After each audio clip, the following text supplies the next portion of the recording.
Здравейте! Днес сме на 1300 метра надморска височина в вилна зона Ярема.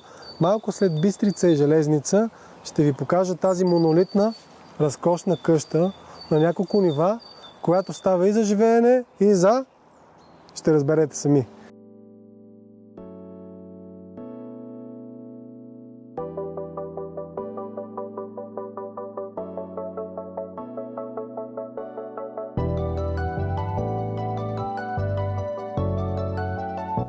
Има фенове на барбекю.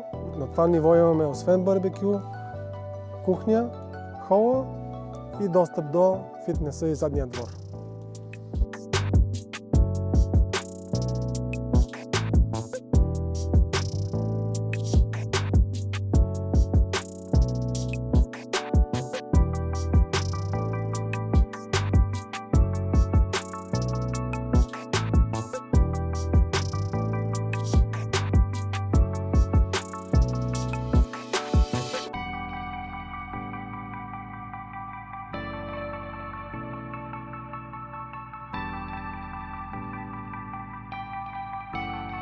Това ми е любимото помещение, хора. Вижте тази прекрасна стая, пълна с прозорци.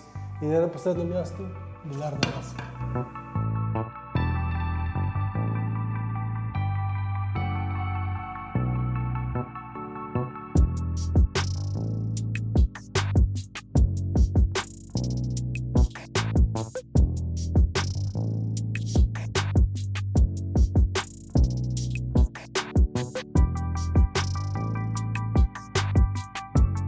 Фитнес или библиотека, това помещение може да бъде с различно предназначение.